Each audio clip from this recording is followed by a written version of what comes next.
Welcome to Unscripted with Russo. For our podcast, we decided to explore the people behind the narratives. I'll introduce decision makers and influencers and find out the intimate story behind their rise to success. Welcome to Unscripted with Russo. I'm your host, Ashley Russo, and I'm being joined today by Tim Mulligan, the president and CEO of Communities in Schools of Eastern PA. Tim, thank you so much for being here with us. Ashley, thanks so much for the invitation. Very excited to be a part of this. So you and I have kind of had the opportunity to work together, work collaboratively, work kind of, let's say, around each other, but in a good way, through many of our initiatives together, whether that be with video work, United Way work, committee and community work. So I'm so excited to get to know you in a different way and let our audience know just who you are and how you became who you are. How does somebody become the president and CEO of Communities in Schools and such an amazing organization making such a big impact in our community? So let's start with a little bit about you. Where did you grow up? And tell me a little bit about kind of your family structure and what kind of kid you were. So I grew up in New Jersey, and I like to describe how I grew up as a kind of an Irish Catholic ghetto. Grew up in the suburbs, but all the families on the street all had 5 and 6 kids, like we did. And it was just a great place to grow up. We all went to the same St. Peter's School. Many of us went there. We just had an amazing life growing up. I just remember coming home from school, and if it was football season, we'd be playing touch football, baseball season, kickball.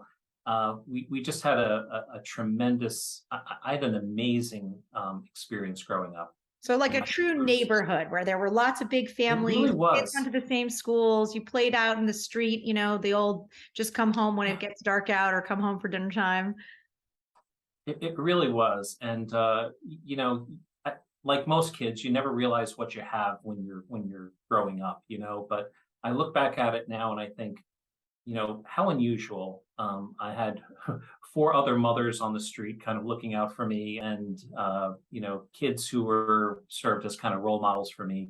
But really, really very blessed to have the upbringing that I had. Well, you mentioned a big family. Where do you fall in your family structure? Sure. I'm the second oldest of 6. I really had some amazing parents, and they were people who really, philanthropy and just giving of their time, talent, and treasure was always very important to them. So growing up in the 70s, when, if anyone remembers, folks were escaping from Vietnam, and they called them the boat people. And my parents were aware of this, and they said, let's invite a family to come and live with us. So we had a family from Vietnam who moved into our house. So if 8 wasn't enough, now we had 12. Wow, that's like such an incredibly generous but formative opportunity, I guess you might say. As the second oldest, were you old enough and aware enough to be a part of that process? And if so, tell us a little bit about what that did to your family dynamic and what role you played in that. It was the Ong family. And I was in 8th grade going into high school. And actually, we had the 4 boys in the family, and there was another family who had the parents and the 2 youngest children. It was wonderful. My parents, maybe the first experience that we had of just learning about another culture and trying to be respectful and understanding of another culture. We ate a lot of rice, put up a ping pong table. That was a big thing. And just, and just learning a little bit about their life and their experience, and really just loving these guys. And yeah, it was really a tremendous. I also had a friend of mine who had a difficult family situation. He lived with us for a year. My grandmother, when she was passing away, she lived with us. So my parents always had this philosophy of there's always room for one more. I love that so much. And it resonates for me because I'm from a divorced, but then big family on both sides from remarriages. And I'm the oldest of that situation. And I remember distinctly always having someone we didn't necessarily know, meaning we, the kids, at the dinner table or the holiday table. So Thanksgiving at our homes to this day has always been a refuge, like a place that anyone who needed a place to go could come. And like yourself, I didn't necessarily connect the dots of what that instilled in us until I got older and thought about how important the community is to me and why.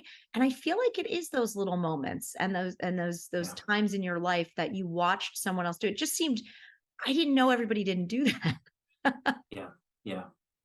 And for my parents, it was always about faith was always a very deeply important piece of their lives. And it's not like they were, trying to proselytize people, but it was just, you know, put that faith into action by what you do and how you help others. One time, my dad just gave one of our cars away to somebody who really needed it. Um, Astounding. Wow, your parents must be amazing people. they really were, and Oh, what a yeah, gift. And so yeah, tell me a little bit about you talked about sort of the fun in the street and I love the accountability of the other moms, right? Like you couldn't really, nowadays we would say it's with the phones, right? Like we can kind of see where our kids are. yeah, But back when we were growing up, it was the neighbors. It was the yeah. neighbors and people in your building or on your street. What were you into? Were you a student? Were you musical? Were you into sports? Like tell me a little bit about what your early experiences were. Sports was always big, big, big stuff, and not only the organized teams that we played on, Little League and CYO basketball and things like that, but also, like I said, the pickup games. My dad put up a basketball hoop on our driveway, and that got a lot of mileage. And we were always, again, all summer just playing pickup basketball. Those were just, again, really, really formative times for us. Um, and and the sense of community and neighborhood has has really played an important piece in my own life and development. And I'm happy to say that even in the work I do today at communities and schools is so deeply rooted in relationships. It just really resonates with all of my values. Yeah, you can see sort of the connecting of the dots. And definitely, I want to get to that a little bit later in the Sure. conversation. When you were in high school, did you have a sense of what you wanted to do? And was college a foregone conclusion? Were there other avenues? Did people take different paths in your family? So, what were you sort of exposed to? And when did the desire Sure. to go on to education, further education, come into play for you? It's interesting. Neither of my parents went to college, but from the earliest times, they were telling us, "You're all going to college. You're going to college." So it was a mantra. I was very good. I was a good student, and especially math and science came very easily to me. So when I was in high school, really just trying to take a lot of math and science courses, and there were one of the families on my block, the Ryans, Michael Ryan, who I always wanted to be like Michael Ryan. He was just great at everything. Uh, and Michael went to college to be an electrical engineer, and I thought, I think I'm going to be an engineer too. I was good at math and science, and I studied mechanical engineering, got my degree in engineering. But again, that's where my life starts to get kind of interesting because although I was good at math and science, when I was finishing up my degree, I just couldn't see myself as an engineer.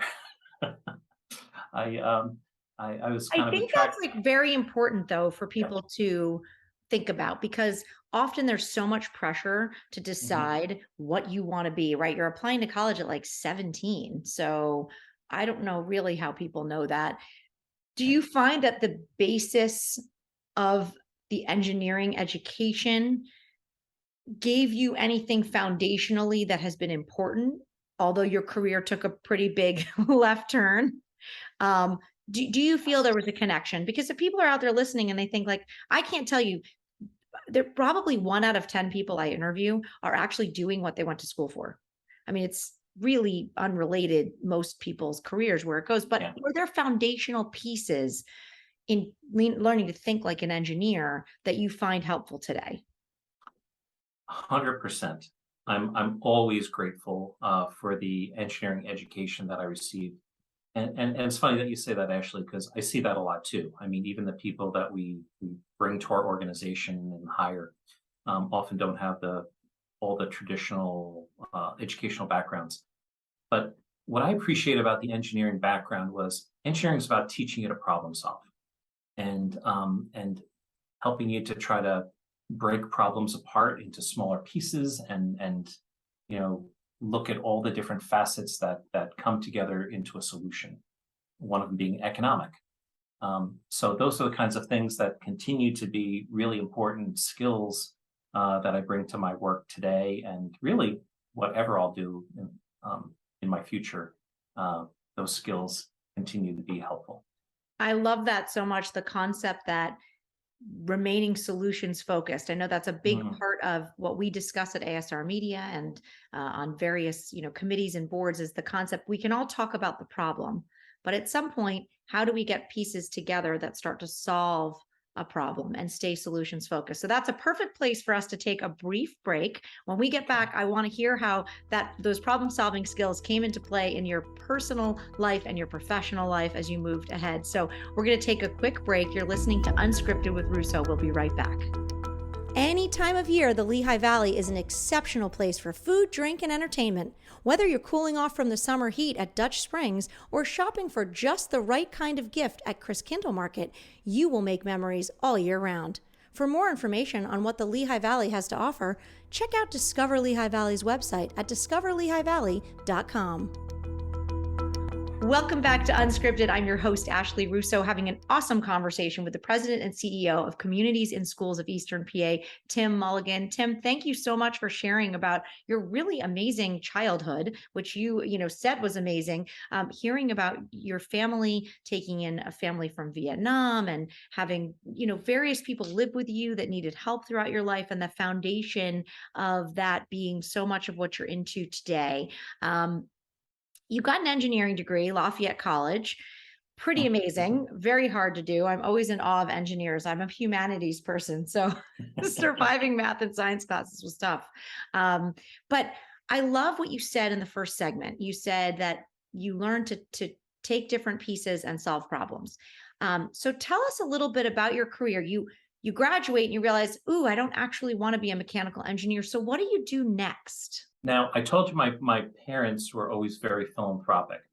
And again, you have to go back to, I graduated in 1987.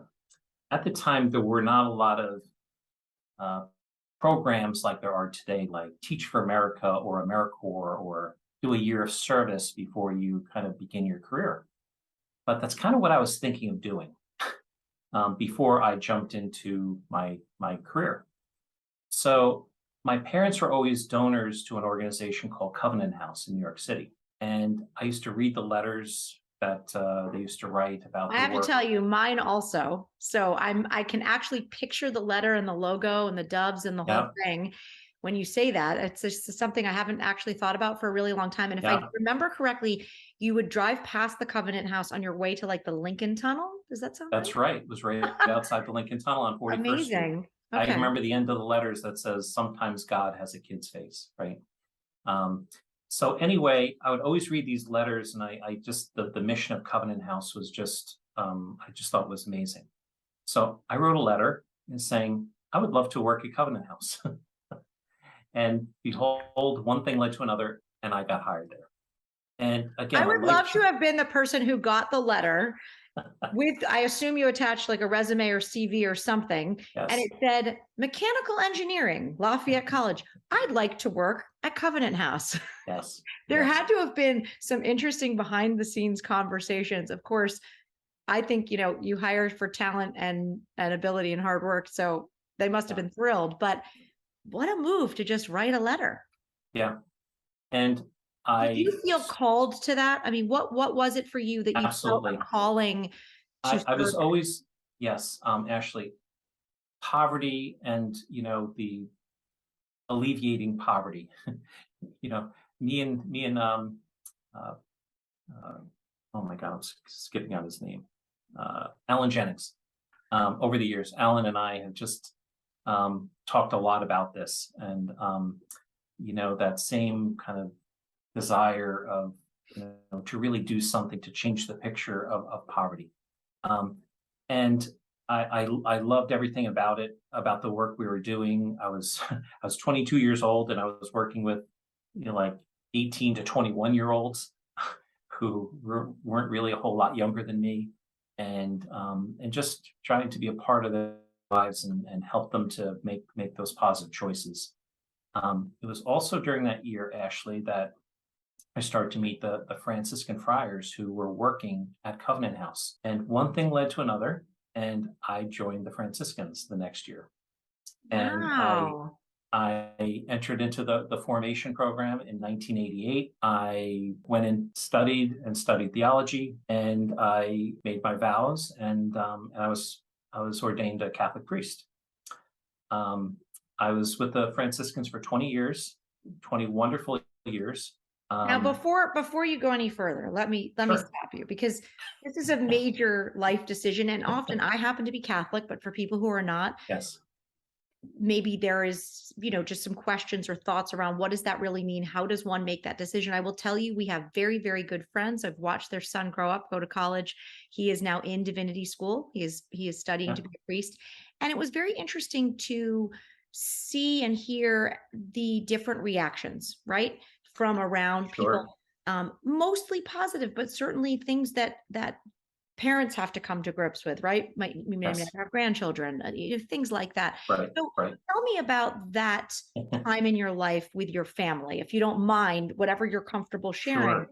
I think this is a huge life shift and decision you make at this point, Right. driven by a calling, right? And driven by your need to serve. Walk us through that a little bit. Again, my parents, their Catholic faith was always very important. They were really thrilled, and as was my family. And as you just said, there were some of my friends who were, really, is this what you're going to do? And again, the question of not having a family and marriage and so forth. Um, and I certainly felt very committed to that, and felt that this was really my calling and how I was going to live my life, and I did, and I did it very happily until I served as in a campus ministry setting at Syracuse University for 7 years, which was amazing. Constantly getting my students engaged in the community. Even going to New Orleans right after the Hurricane Katrina for some efforts to help to rebuild. And so that was always one of my things of engaging students and really trying to be a part of your community and really give back to others. I met my current wife, fell in love, and made a difficult decision to leave. But such an amazing Yeah. experience, really. I mean, Yes.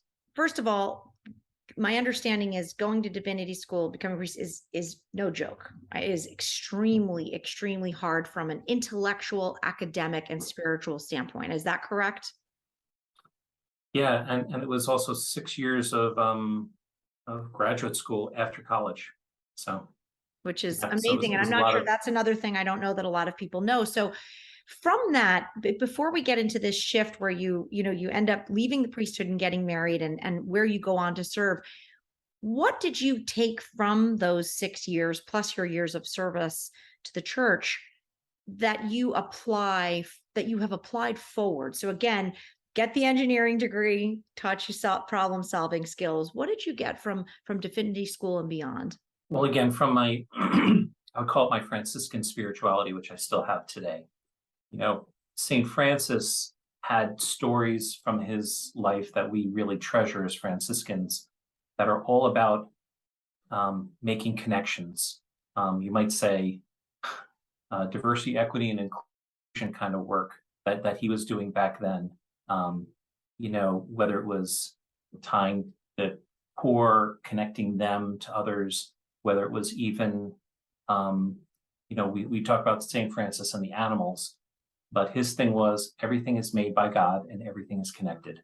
And it's really a wonderful way to see the world we live in, that we're all connected. We're all connected to one another, and everyone deserves the kind of respect and care and concern.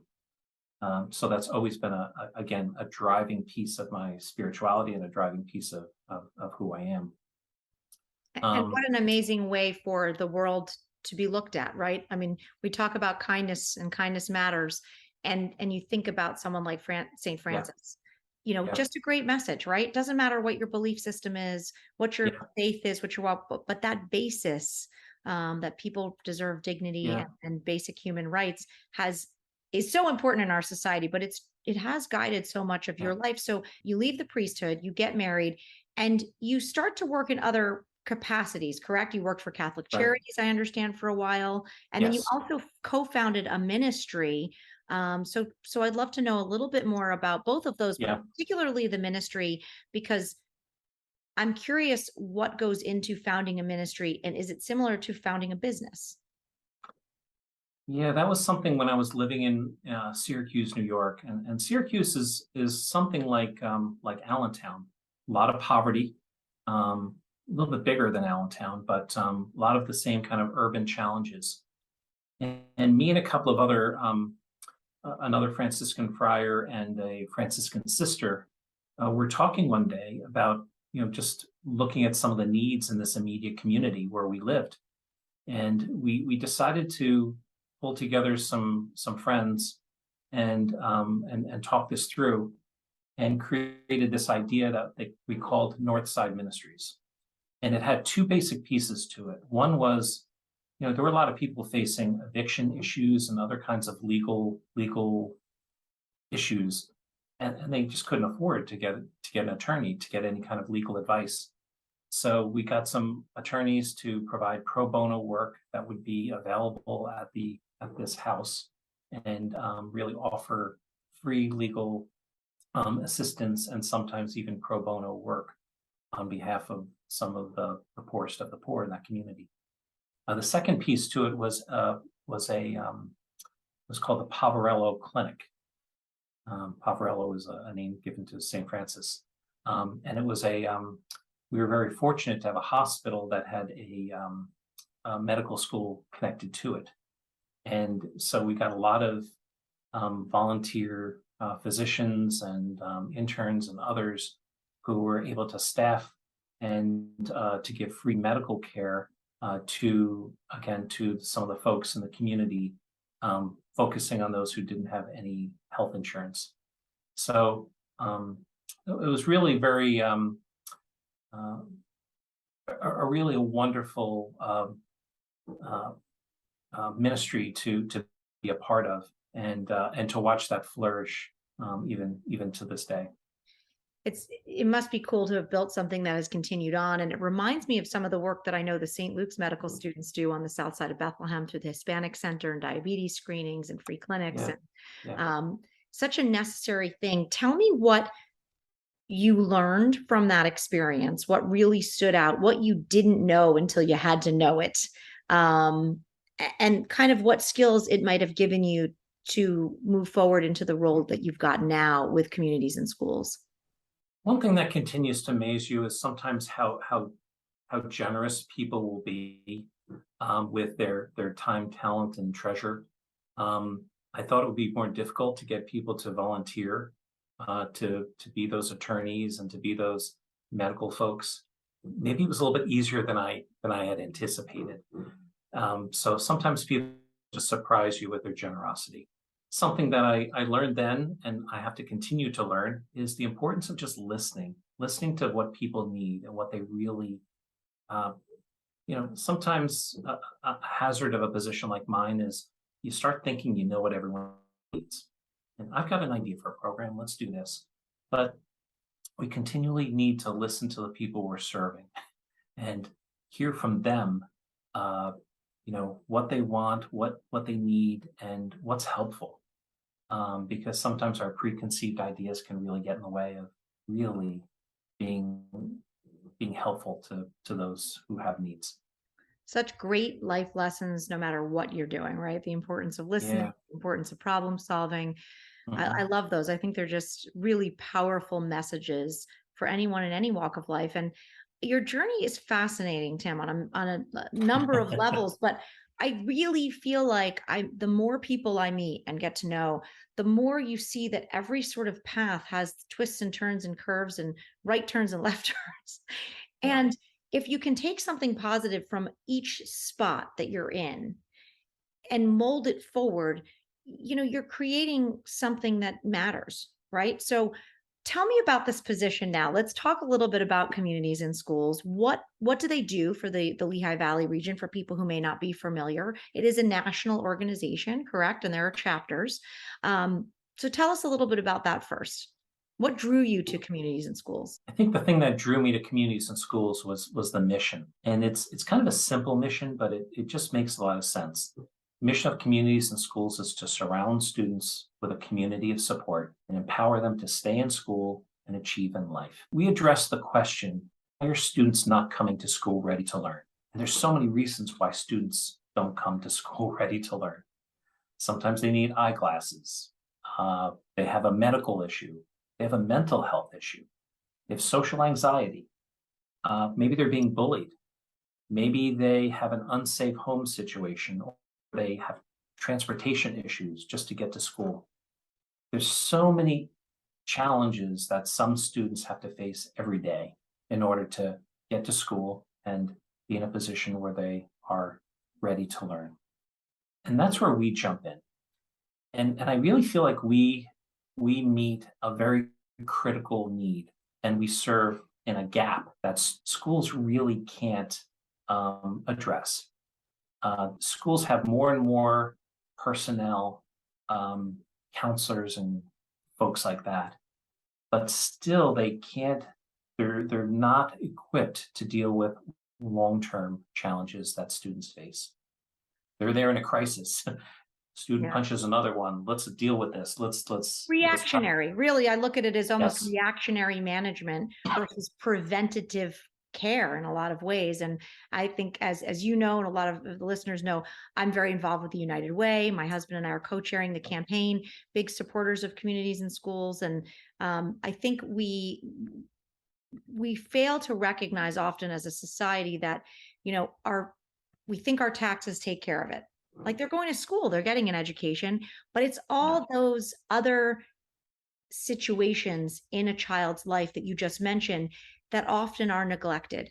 If you come to Yeah. school hungry, you're probably not ready to learn. If you're couch surfing, you're probably not ready to learn. If you don't have the ability to get clean clothes in a shower, you're probably embarrassed and not ready to learn. I mean, it's sort of an endless list. And it's so important that we wrap around these kids kind of everywhere they turn. And every community has it. Nobody's immune to this. And I think what's interesting and I'll just say, I'd love to hear your thoughts on this. One of the things I've been learning through this campaign process is that businesses and our community are often concerned with this because if we don't properly support and educate our kids, we're not developing the next generation of our workforce, right? So it's all tied together. I mean, we all have to care about this. What has been your experience from our community around understanding what communities and schools is doing? And where's the gap? Like, where's something you'd like people to know more about? Yeah, those are great questions, Ashley. We're very blessed, as you said, with the kind of community that we have, where there are a lot of there's a lot of awareness, but we need to do a lot better job with creating a greater awareness of the plight of students and families in our own community. We have invested more in our messaging over the years. We know that that's really critically important. It's really helping our neighbors, helping our community to better understand, the real impact, the trauma, the challenges that come with real deep-seated poverty. Where, and again, communities like Allentown and even Bethlehem and Easton really are trying to deal with in so many different ways. And as you said, the business community has become more aware of this because they also see these are the future workers. I remember a general being interviewed on television, and um, this general said, this is a national security issue, education, because from his perspective, if students are not being educated and finishing high school with the skills ready for college and career, that also impacts a military, or the readiness of our military and the capabilities of our national defenses. So this That is is certainly a economic work. powerful way to put it, right? I mean, that'll It's make you economic pause. work. It's security work. It's everything. And so children are everyone's interest. I don't care if you're a grandparent and your kids are all the way through college and they're doing whatever. This is everyone's Or if work. you never had children, right? People who Exactly. don't have children, it doesn't mean we shouldn't care about our That's community right. in this way. That's right. I guess we can go back to saying the original, the children are our future, right? I mean, Yeah. those were great song lyrics. It's really the truth. Yeah. And again, a cliche is it takes a village, but it's so very true. There's so many different supports that kids need, whether it's, again, the housing, sometimes it's the health and the mental health, just trauma and mental health related. Kids need a lot of supports in order to be successful in school and ultimately in life. Well, with that, we're going to take a quick break. But when we come back, we'd love to learn all about what you love about the Lehigh Valley, your recommendations, your thoughts. And we'll be back with Tim Mulligan in just a minute. You're listening to Unscripted with Russo. Ever wonder what you get when you combine an historical riverside city, high-end dining, entertainment venues, and craft distilleries? The city of Easton, of course. One of my favorite spots is the Easton Public Market, right in the center of it all. But there's a variety of places to choose. Whether you're looking for a park to unwind or a night out with friends, check out Discover Lehigh Valley's website to find all the hot spots in Easton. Visit their website at discoverlehighvalley.com for more information. Welcome back to Unscripted. I'm Ashley Russo, being joined by Tim Mulligan. He is sharing with us a lot about his very interesting life and his very windy path to become the president and CEO of Communities in Schools. Tim, thank you for your time and your openness with us and our listeners. I'd love to hear how you have. If you didn't hear the first part of the program, you got to rewind and go back, because there's a lot to. I couldn't even summarize it if I wanted to. But Tim is an interesting guy who's done a lot. So now you've taken these skills and a lifetime of learning, education, service, and you're putting it into our beautiful Lehigh Valley. And we're so grateful that Eastern Pennsylvania has the opportunity to have someone with your leadership and your background. And we'd love to know a little bit more about what you love about the Lehigh Valley and how you found the experience of living and working here. I've really enjoyed it. As I said, I grew up in New Jersey, and actually, now that I think about it, in the past 30 or 40 years, this is the longest place I've lived. So I've been living in the Lehigh Valley now for 11 years, when I first started my job in 2011. One thing I love about it is its size. It's a great size. It has a lot to offer, but at the same time, you're never more than about 2 degrees away from somebody, and you can really get to know a lot of people and easily get connected to the people you want to be connected to. I really enjoy that when you go to a chamber event or when you go to a fundraiser of some kind. I can always look around the room and know a lot of people and just have those kinds of relationships that span the valley. It is kind of an amazing point, because the valley is rather big in geography. Right. I think we're over 800,000, 850,000 people now. Mm-hmm. We have a huge culinary scene. We've got a lot going on, but you are right. There is such a community feel here, and people are so connected. Even if you go somewhere you don't know anyone, I would imagine within about 2 minutes of a conversation, you find 2 degrees, like you said, which is a great thing about this. It's also a beautiful area. Are there things that you like to do here in the 11 years you've been here? Are there things that are your go-to? Is there anything that you've recently tried that you would want to share that people should think about getting involved with? Things that I really appreciate. Well, first of all, as someone who loves sports, Iron Pigs, and just getting to the stadium. We're so blessed to have a AAA affiliate and a great facility and I think everything about the pigs is just really great. You can bring some folks there and not break the bank and just have a really good time. I also just want to say from the work standpoint, as I said, the valley is just of such a size that we have a lot of great partners, and there's a really nice sense of collaboration and working together. And you have to begin by thanking the United Way for that, because they're really a convener and bringing people together and connecting people. But I look at some of my nonprofit leader friends, and I just think that we really look at the goal ahead and how we can work together to achieve those goals and serve people, and do it in a way that's not as competitive but more cooperative, and bringing what each of us does best and bringing it to the table. It's a beautiful way to put it. I love the concept of being collaborative, and it is amazing here. Having worked with the Association of Fundraising Professionals, AFP, it's so cool. You see all these people in the room that technically are kind of competing for dollars and people's time, and no one approaches it that way. Everyone approaches it like, how can we work together to solve an issue in the valley? So that could be homelessness, that can be education, that can be food access, whatever it is. I think it's pretty unique to this area. Have you found that the Lehigh Valley has a unique approach to the way it cares for its community? I really do. I think it's and again, I've been in a number of different areas, and this is definitely one of the better communities for being cooperative, having a very holistic range of different kind of supports, finding some really passionate people who are doing some just amazing, outstanding work. I mentioned before Alan Jennings, and I know he's retired now, but who's more passionate about the work than Alan? And so we've really been gifted with a lot of great leaders who are just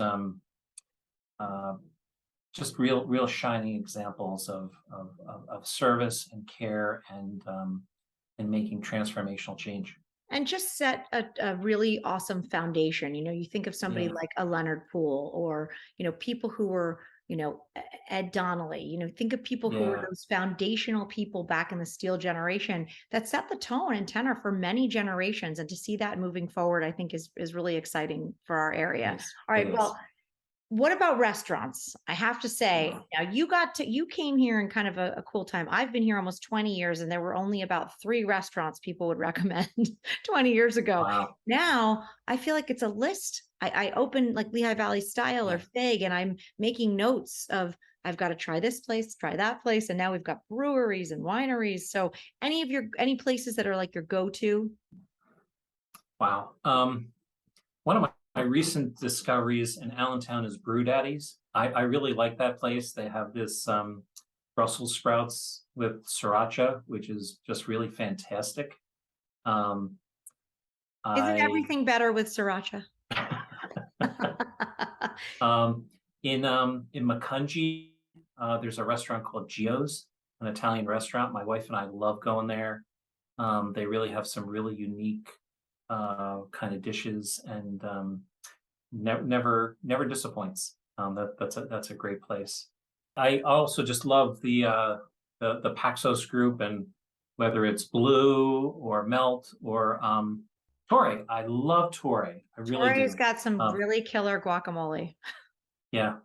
It's again, great place. I've had some great meals there. Well, Tim, thank you so much. I mean, it's great to get an insight on some of the stuff you love to do and what you love about the Valley. But before I let you go, I want to ask you some rapid fire questions. I just want to confirm for our audience, you have not heard these. You don't know what they are.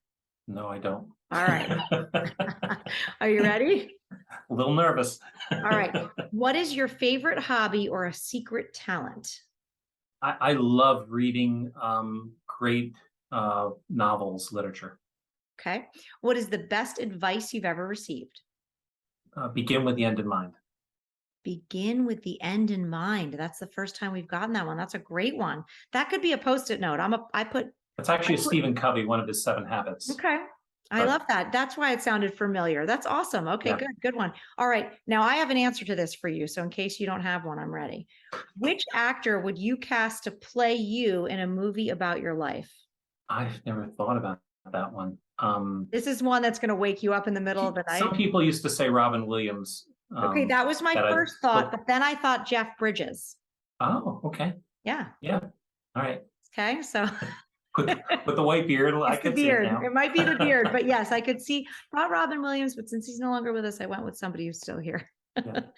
All right, if you didn't have the job you have now, and it cannot be one of the many amazing jobs that you have had, what would you be doing instead? What is a dream job or a thought or something that you feel you might love or be good at that you've never done before? Sometimes I think I'd love to do something like a front office job in baseball. I love baseball, and I love just the whole everything that goes with baseball. So like an assistant general manager or something like that. All right. Well, we might have to see if Kurt Landis can let you do like a day in the life shadowing, right? That could be kind of fun. Maybe hopefully Kurt's listening. That'd be pretty cool. Great. All right. And the last question is, name one person who inspires you.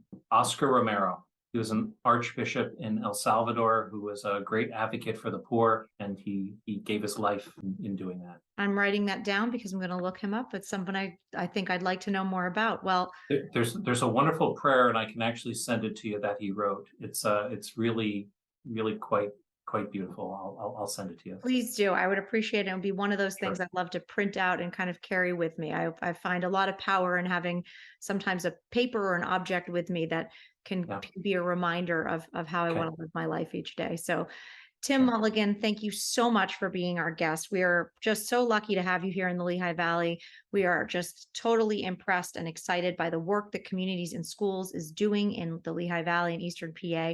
And we've learned so much about you. So thanks for being here. Thanks, Ashley. Really enjoyed it. All right, everyone, you're listening to Unscripted with Russo. Until next time.